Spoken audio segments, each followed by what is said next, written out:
The first scream of turbulence hadn't yet shaken the cabin.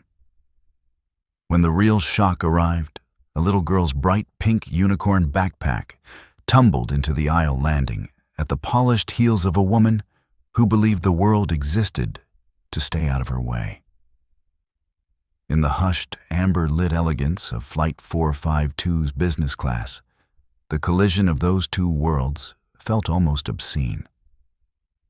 Lauren Parker lifted her gaze from her tablet, irritation sharpening her features, as she watched the man responsible kneel awkwardly in the aisle, his broad shoulders nearly brushing both rows of seats as he tried to wrangle an oversized child safety seat into place.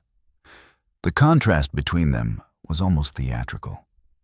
Lauren, 37, dressed in a tailored charcoal sheath that announced power without needing to raise its voice, embodied the distilled precision of a woman who had built an empire out of cold data and relentless discipline.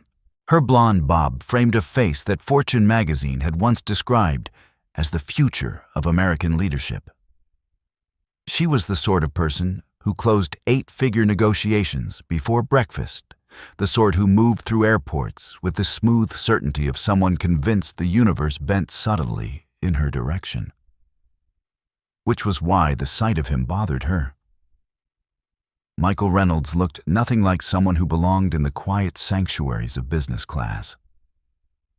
His clothes were worn but clean, his jacket faded at the seams, his hands roughened by work that required strength rather than strategy. His dark hair, trimmed too neatly for a civilian, caught the cabin light with a faint gleam. Lauren recognized discipline when she saw it, but to her it whispered something unfashionable, something blue-collar. He moved with an earnest clumsiness that grated against the polished choreography of the cabin. He apologized softly as he adjusted the straps of the car seat, his voice low and steady, while his daughter twisted excitedly beside him.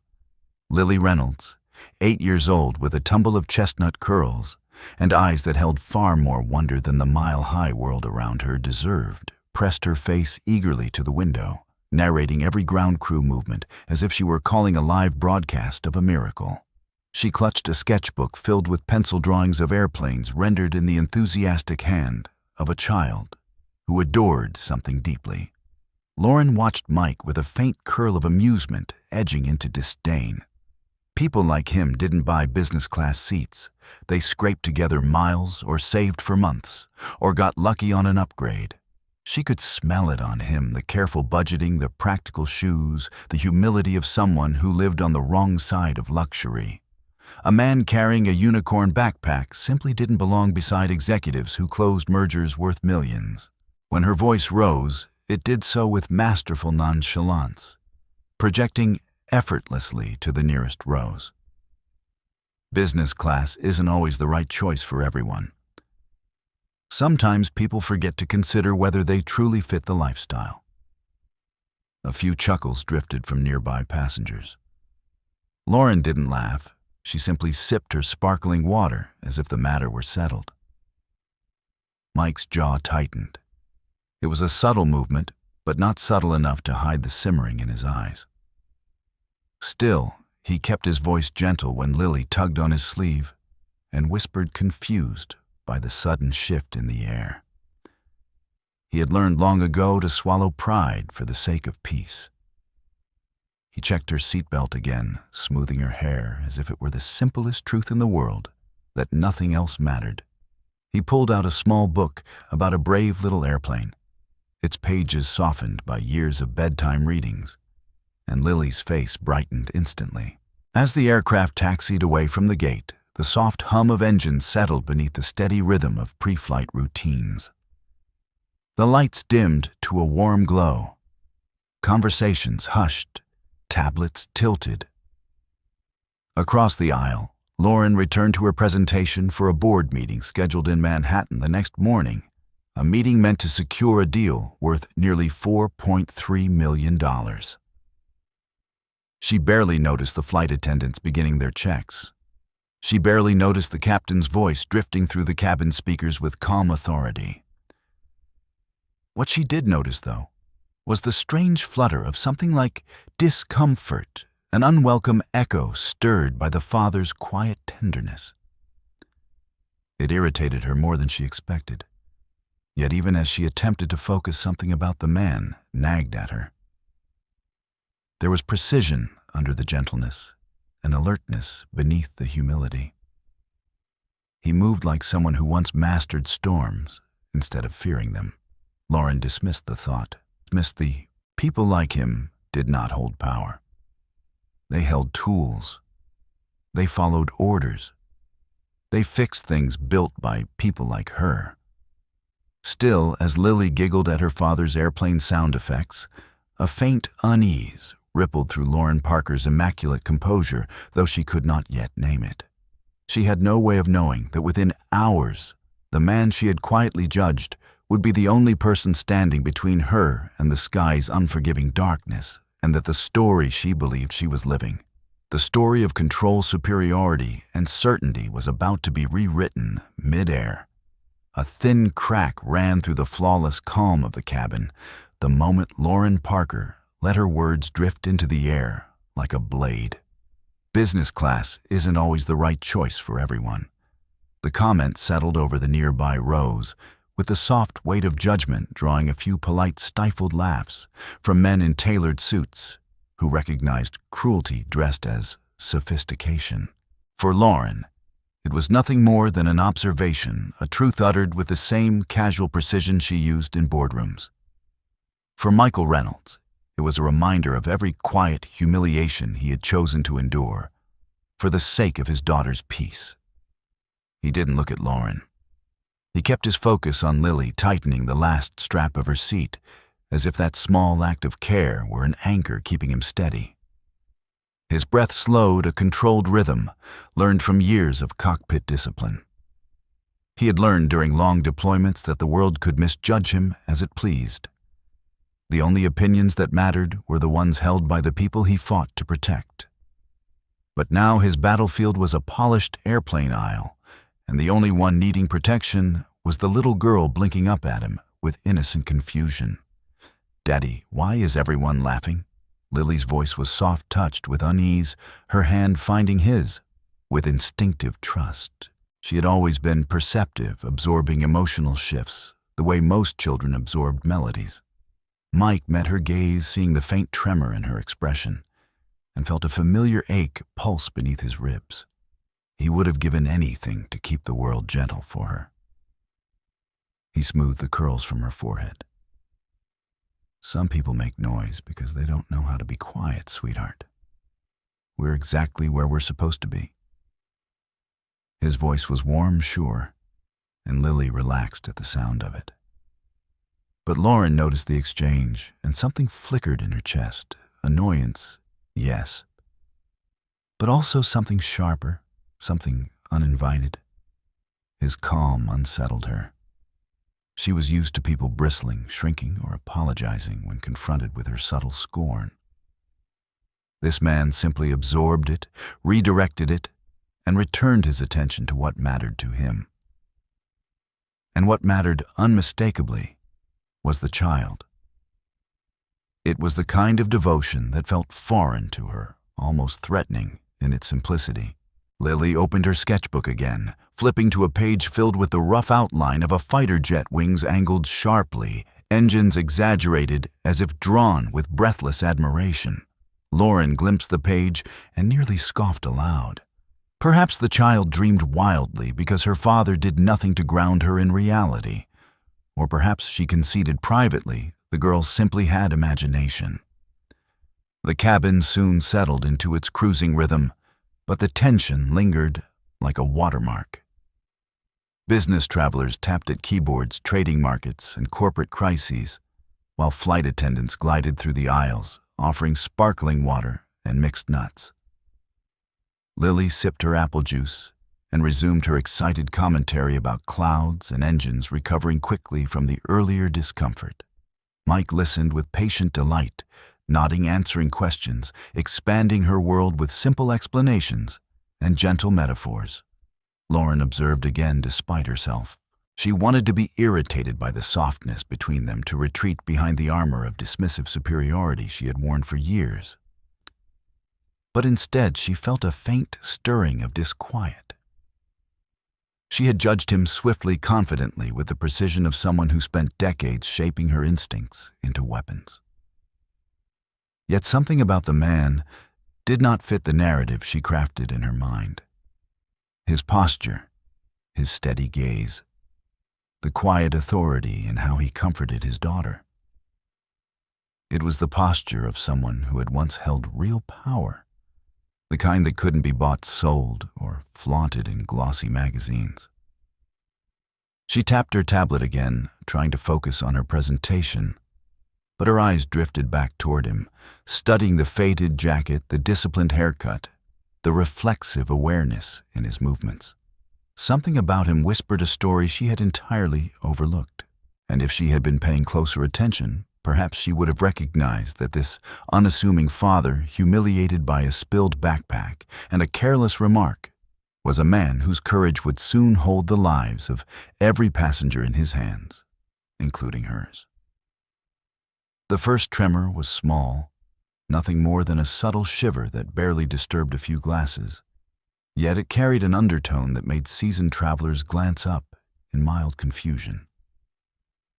The second tremor mirrored like a deep metallic growl, rattling overhead bins and pulling a startled cry from the back rows as the aircraft lurched. Moments later, an acrid scent slithered through the vents, the unmistakable sting of overheating electronics drifting into the cabin like smoke creeping beneath a locked door. Most passengers murmured nervously, but Michael Reynolds felt a sharper shift inside his chest, recognizing the wrongness with the instincts of someone who once trusted his life to fragile machinery soaring through hostile skies. In the cockpit, Captain Robert Anderson stiffened as warning lights flared across the panel, with relentless urgency transforming his familiar dashboard into a battlefield of flashing reds. Hydraulic pressure wavered unpredictably, electrical readings dipped and surged, and Engine 2's temperature spiked into a region no pilot wanted to see, while thousands of feet above rugged terrain. He muttered a steadying command to himself, even as his fingers flew across switches, each motion an attempt to tame the chaos rising around him. Beside him, First Officer Eric Johnson swallowed hard, his forehead beaded with sweat, the nausea he blamed on a rushed lunch now spiraling into something dark and undeniable. Eric reached for the throttle, but his hand trembled violently, and before Anderson could speak, the man's body locked rigid, his eyes rolling upward as consciousness abandoned him in a single, terrifying sweep. He collapsed into his harness with a deadweight thud that seemed to echo louder than the alarms blaring overhead. Anderson seized full control, jaw tightening, as he fought the aircraft's sudden tilt, every muscle straining to keep the jet steady, while his partner slumped uselessly at his side. He called sharply for the lead attendant, his voice edged with urgency that cracked the mask of calm even veteran pilots fought to maintain.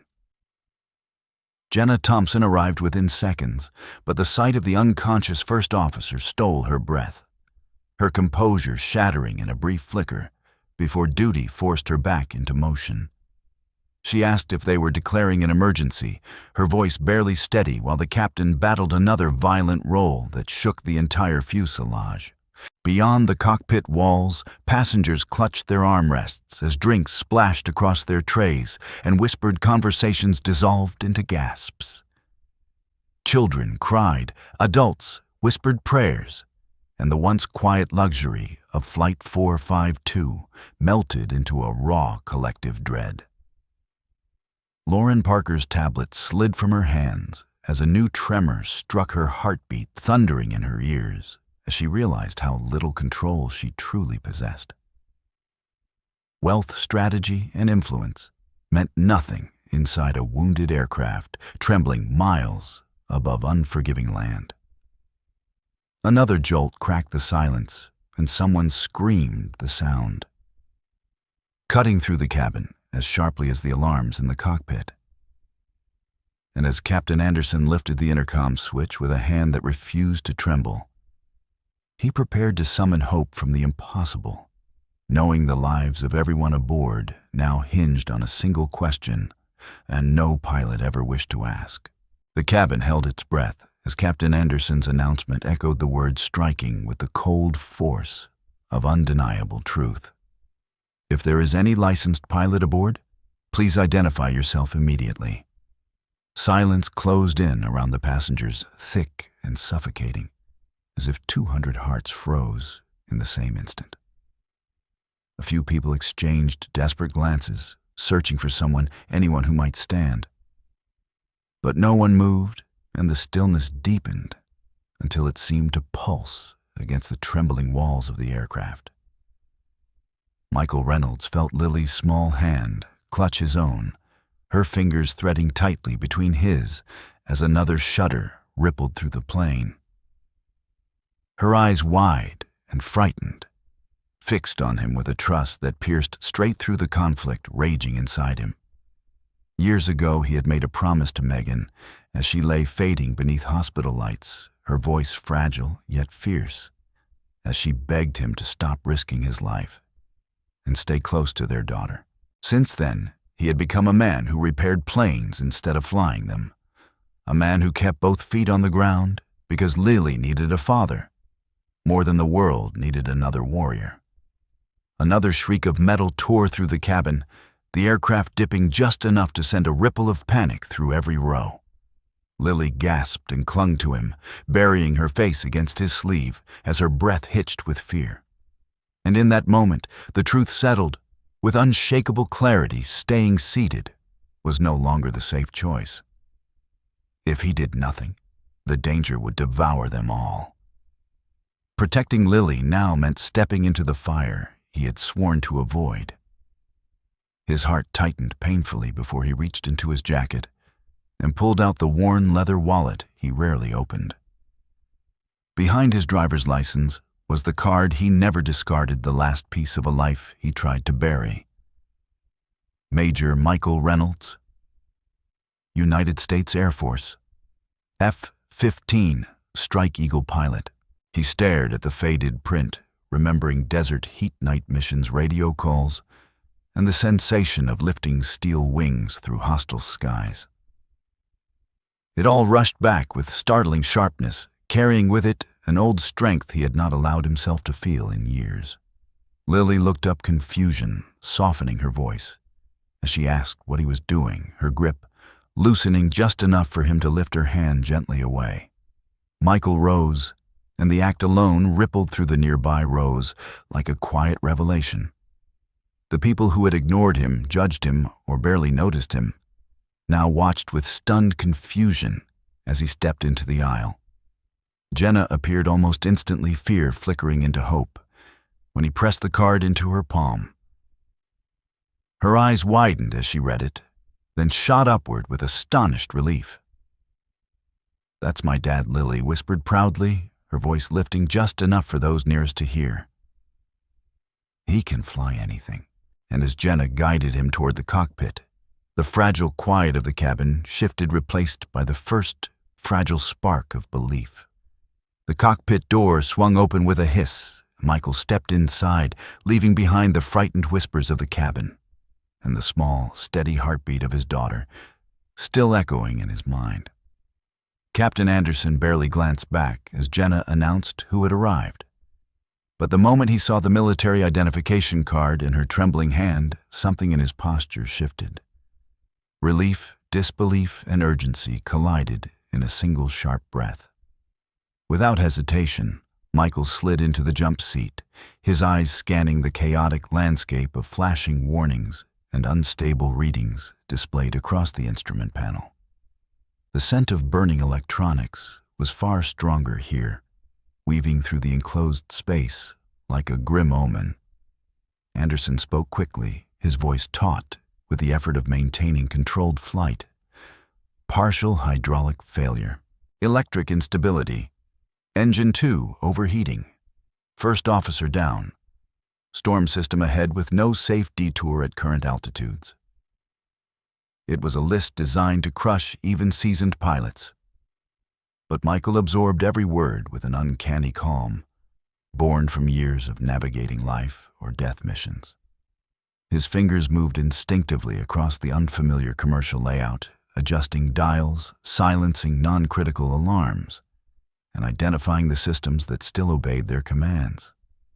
Within seconds, he anchored himself into the rhythm of crisis, his breathing steadying as though this chaos were an old enemy returning for one last confrontation. Outside the cockpit, the storm darkened the windows, with ominous shadows, lightning flashing like jagged scars across the sky. The aircraft swayed again, but a collective gasp rolled through the cabin as passengers grappled with the terrifying truth that the pilot who had taken off hours earlier was now unconscious. Lauren Parker felt her pulse hammer wildly as she tried to reconcile her earlier contempt with the image of Michael walking toward the cockpit, shoulder-squared resolve, unshakable. The man she had dismissed as beneath her now carried the weight of every soul on board, including her own. The realization struck her not with shame, but with a sharp pang of recognition that she had been wrong in the worst possible moment. Back in the cockpit, Michael reached for the radio, his voice unmistakably trained, as he declared an emergency to air traffic control and requested vectors to the nearest viable airport. His tone was firm, precise, and devastatingly calm, in the voice of someone who had flown through gunfire and lived to see dawn again. Denver International remained their best option, though the storm and system failures made the approach treacherous. Anderson nodded gratefully, adjusting pitch and thrust as Michael coordinated with ground teams for emergency services and medical support.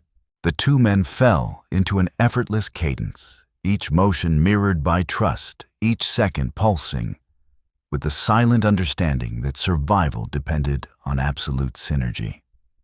Meanwhile, Jenna moved through the aisles with urgent purpose, checking belts, stowing loose items, and offering trembling reassurances to passengers who could barely hear her over their own fear. Lily clutched her sketchbook to her chest, drawing tight circles with her crayon, as if the act might somehow steady the shaking world around her. Every few moments, she glanced toward the cockpit door, whispering to herself that her father always keeps his promises. Her faith, childlike yet fierce, floated through the tension like a fragile lifeline.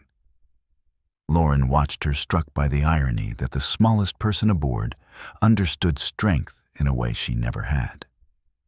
She had spent years measuring worth in assets and outcomes, yet here was a child who believed in courage measured only by love. She realized then that Michael had never needed to prove himself to her. She had simply never known how to see him.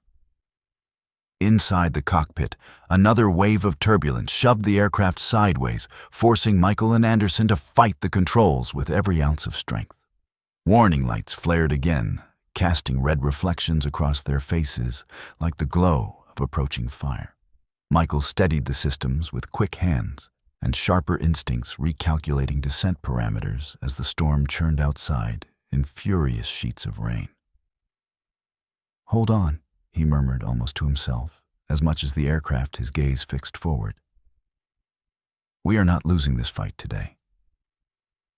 And in that fragile, suspended moment, the fate of every soul aboard balanced on the resolve of a man no one had expected to become their lifeline.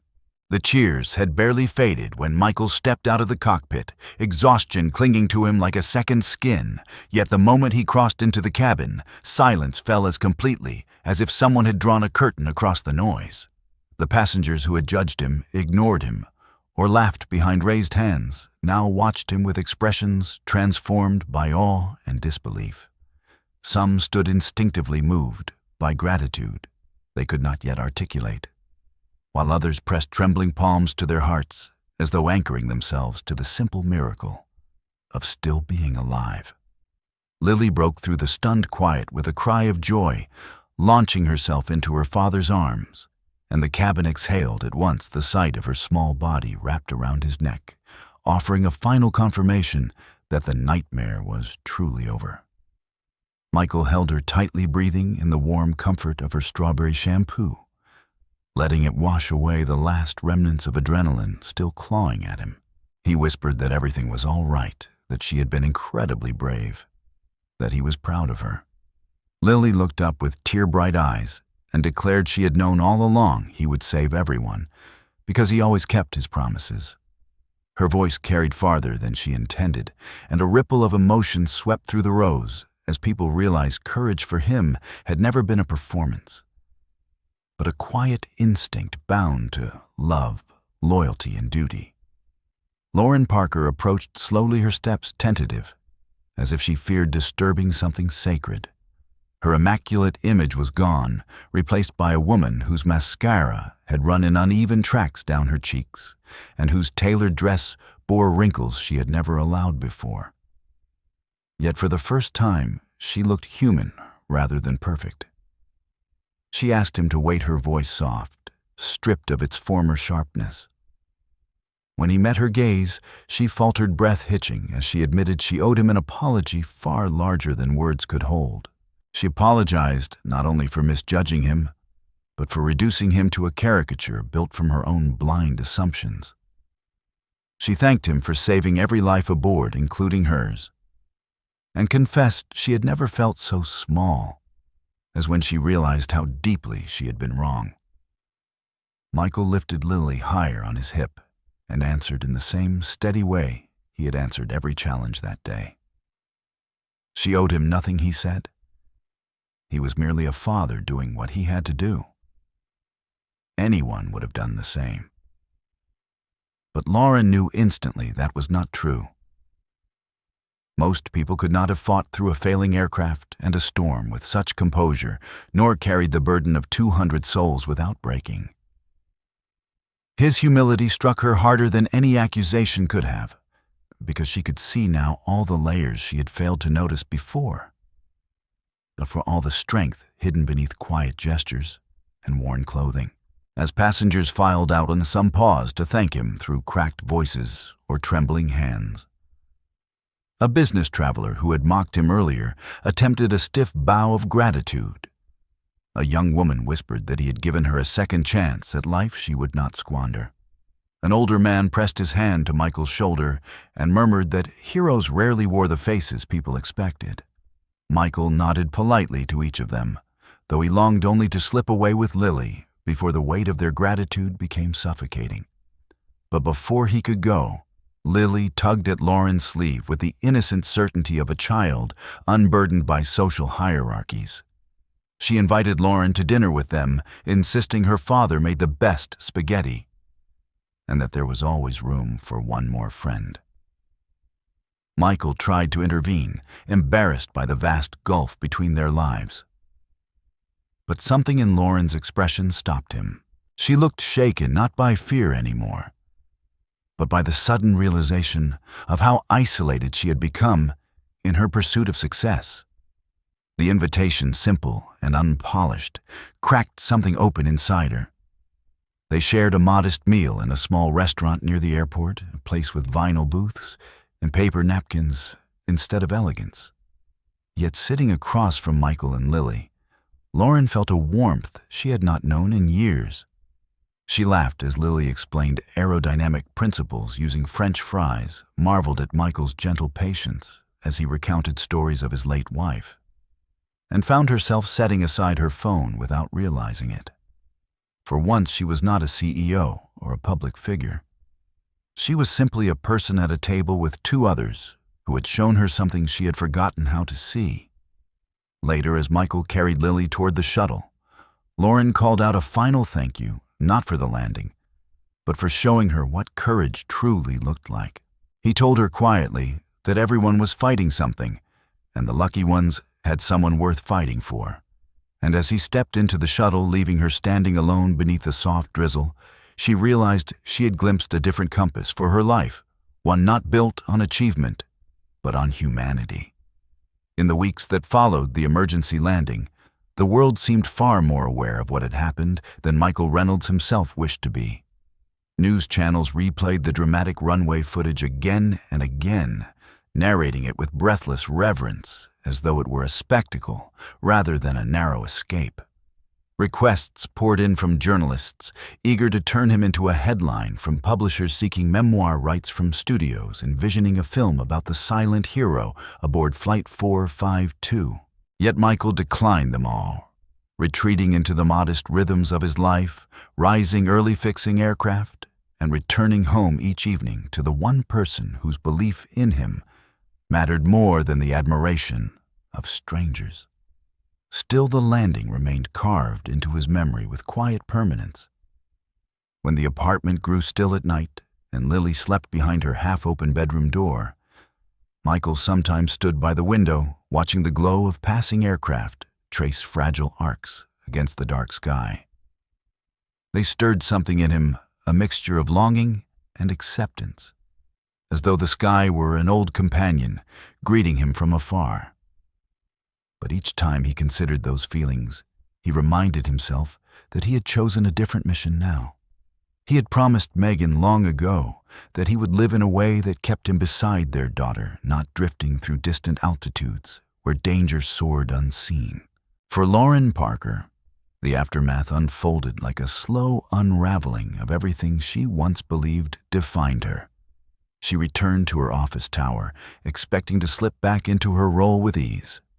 Yet the polished boardroom table that once symbolized victory now reflected only her own unease. Quarterly goals felt hollow. Negotiations lacked purpose. The $4.3 million contract she had once feared losing now sat on her desk like an artifact from a different life. Her thoughts drifted repeatedly to the man she had judged so quickly, and to the child who looked at him with unwavering faith. Gradually, Lauren began reshaping her company, shifting its priorities towards something she could stand behind without reservation. She introduced expanded parental leave, mental health resources, and flexible scheduling for employees juggling work and family. She funded scholarships for single parents and quietly paid off daycare debts for several struggling staff members. These changes did not yield immediate profit, but they filled a void she had ignored for years. For the first time in her career, she felt she was giving instead of demanding. A single photograph remained on her desk as a reminder of the moment that altered her course. It showed Michael stepping off the rain-glossed runway with Lily in his arms, her face buried against his shoulder, while emergency lights flashed in the distance. Lauren found herself studying the image late at night, tracing the outline of the man who had risked everything without seeking recognition. His quiet strength challenged her, reshaped her, softened something she had allowed success to harden. Months passed before an envelope arrived, addressed in uneven handwriting. Inside lay a colorful invitation adorned with clumsy stars and crooked airplanes, inviting her to Lily's school play. A short note from Michael followed, explaining that Lily insisted on inviting the nice lady from the airplane who needed more friends. Lauren felt an unexpected swell of emotion as she read the words, struck by the innocence of the gesture and the startling truth it carried. Without hesitation, she cleared her calendar. The school auditorium buzzed with soft chatter, the air thick with anticipation, and the scent of construction paper and fresh paint. Lauren took a seat near the center aisle, trying to ignore the flutter of nerves she had not felt since childhood. When the curtain lifted, she saw Lily in her cardboard airplane wings, bright blue clouds painted across them with unmistakable joy.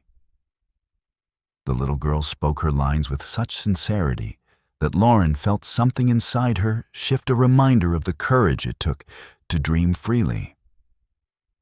After the performance, parents gathered in the cafeteria, laughing as their children raced around tables with juice boxes in hand. Lily found Lauren immediately and pulled her toward her classmates with delighted enthusiasm, proudly announcing that this was the lady her dad helped find her heart. Michael apologized gently for his daughter's bluntness, but Lauren only smiled, touched by the unfiltered truth.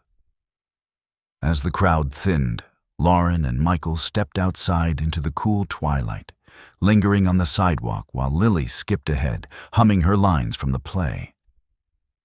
They spoke quietly about healing, about responsibility, about the strange turns life could take when least expected. Michael admitted he still thought of the landing sometimes not with fear, but as a reminder of the promises that shaped him. Lauren admitted she was learning to rebuild her life with meaning rather than momentum. When they finally parted, she watched him lift Lily's unicorn backpack onto his shoulder, and the simple gesture radiating the strength she had failed to see months earlier. She whispered a soft thank you that drifted into the evening air, knowing it mattered even if he did not hear. As she walked toward her car beneath a sky streaked with fading colors, Lauren felt for the first time in years that she was stepping toward something whole. And perhaps she thought that was its own quiet kind of flight. At the heart of this story lies a truth every expert in human resilience will affirm: heroism is rarely born from grandstanding, but from clarity of purpose in the moments that test us most. Michael's quiet strength, Lily's unwavering faith, and Lauren's transformation remind us that character is revealed when comfort falls away. These are the moments that redefine who we are and who we choose to become.